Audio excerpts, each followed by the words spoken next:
Have you ever just stared at a project or to-do list and felt completely and utterly buried, just paralyzed?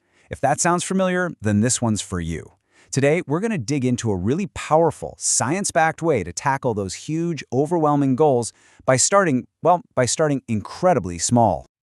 You know that feeling, right? You're looking at this mountain you're supposed to climb. Maybe it's starting a business, or writing a book, or just finally getting healthy, and you just freeze. The sheer size of it is paralyzing. You want to get started, you really do, but you have no idea where to even begin. I know, it sounds kind of ridiculous. But what if the most effective way to do something huge was to shrink your first step down to something so small it's almost impossible to fail? Okay, let's get into how this actually works.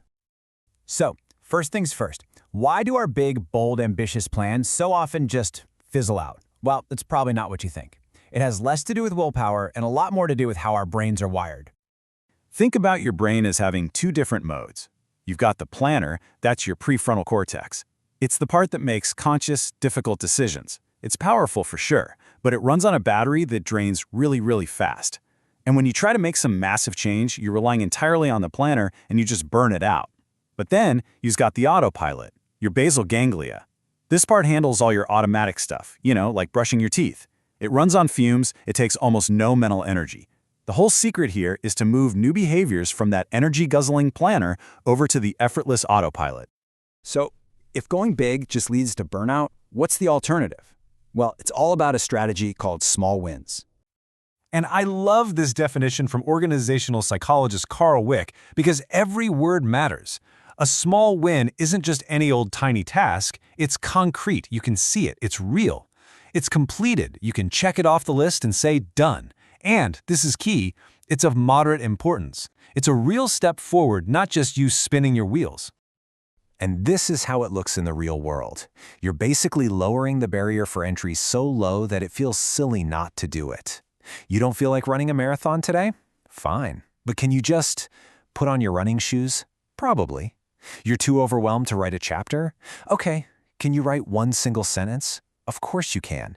That's the small, concrete win that kicks the whole thing off. So how does one tiny little action actually become an automatic, unstoppable habit? Well, the magic isn't really in the action itself. It's all about repetition. See, every single habit you have, good or bad, runs on this super simple three-step loop. First, there's a cue, a trigger. Let's say leaving your running shoes right by the front door. Second, you have the routine. That's the small action, just putting the shoes on. And third, and this is so important, is the reward. It can be something as simple as the feeling of pride, or just mentally telling yourself, hey, good job. That little reward tells your brain, ooh, I liked that, let's do it again. And here's the kicker. Every time you complete that cue routine reward loop, you're strengthening that neural pathway in your brain. You are literally rewiring it. And with enough repeats, that action moves from being a tough decision for your planner to being an automatic job for your autopilot. It's not a choice anymore. It's just what you do. Okay, so we've got one tiny habit locked in. How do we turn that into a chain reaction that actually gets us to our huge goal? Well, for this, we can actually borrow a pretty powerful framework from social science. Now, don't let this visual intimidate you. It looks complicated, but this was actually designed to figure out how to solve huge, messy societal problems. Things like climate change. But here's the cool part. The exact same logic applies to our own big, messy personal problems, like finally getting that massive project off the ground. The framework talks about these things called propelling mechanisms. It's a fancy term, but all it really means is, what are the forces that take one small win and amplify it into a cascade of success? Let's break down the most important ones for us. First up is the energizing effect. Every single time you get a small win, your brain gives you a little hit of dopamine. You feel that sense of accomplishment, of control. And that feeling is motivating. It fights back against that sense of hopelessness you get from staring at the huge goal. It's a positive feedback loop. Success builds confidence, and that confidence makes you want to get the next success. Second, learning by doing. Every small action is like a tiny, low-stakes experiment. When you just write one sentence, you might realize, hey, I get my best ideas in the morning, or, this chair is really uncomfortable. That's super valuable feedback. You're not just making progress, you're figuring out how to make progress better. And third, there's the logic of attraction. It's true, success is magnetic.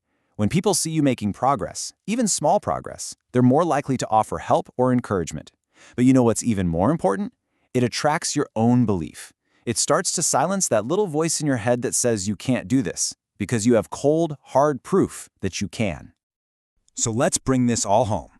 We've seen why big goals can paralyze us, how we can get our brain's autopilot working for us, and how these tiny wins create this incredible momentum. We have got to stop thinking about change as this one giant heroic leap. That's just a recipe for frustration. Real, lasting change is so much quieter, so much more consistent than that. And this quote from Carl Weick just nails the entire idea. It's not one big outcome, it's a series of them. They aren't just vague hopes, they are concrete and completed. And they aren't meaningless. Each one is a real step forward. This is the way out of that feeling of being overwhelmed. So, I'll leave you with this question. Forget about the mountain for just 1 second. What is one concrete, meaningful, ridiculously small step you can take right now, today, to move forward? That's your first win. Go get it.